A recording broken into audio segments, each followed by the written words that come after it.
ننګرهار کې د وړي د موسم د 10 نوو میوو نندارتون دلته د ننګرهار په بیلابیل ولسوالیو کې له بڼونو راټول شوی د انګور الوچې او انځرو د میوو بیلابیل نوې نندارې ته خودل شوی دي ولایتي چارواکي وایي د دې چارې موخه ولسی وګړي بڼوالۍ ته هڅول او د بڼوالۍ په برخه کې د تحقیقاتو د فارم د هڅو خبرول دي پیغام ورکول دي د ننګرهار خلکو ته چې دوی د باغدارۍ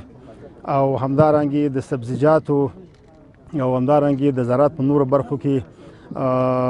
پانګونه وکړي د تحقیقاتو فارم هدف او موخه دا ده چې ښه نیالګي تولید کو او د خپل ولسونو په خدمت کې ورکو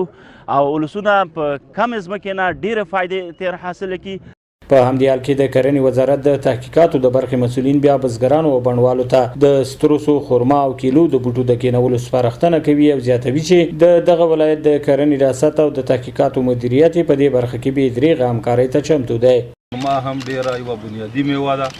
او په ضمن کې کیله چې ده هم دلته کامیابه ده نو موږ د تاسو ټولو نه دغه همکاري غواړو چې که تاسو باغداري کوئ او باغونه لګوئ اصلاح شوي نیالګي کینوئ او که همدارنګه په سبزیجاتو کې وي بغلجاتو کې وي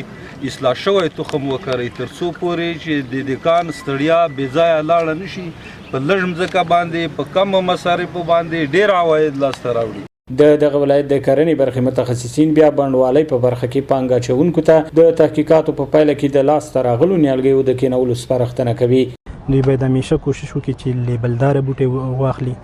په ساده اصطلاح ویل شي چې تذکره ولري مور پلار معلومي کله چې دوی دا کار وکړي نو دوی به کامیابه باغداري ولري موږ ډېرې پیښې لرو چې د بازار نه دوی بوټي د سړک په سر اخیستي او آینده کې بیا هیڅ فایده ورته نه ده رسېدلې او د تاوان سره مخ شوي دي دغه میوو ورخوا هندواڼې خټکي زیتون خرما نارنج مالټه او د ستروسو بیلابیل ډوله نورې نوې د ننګرهار ولایت د مشهورو میوو ګڼل کیږي چې د هیواد دننه او بهر ښه مارکیټ لري. صباحون ساحل، وحدت نیوز، ننګرهار.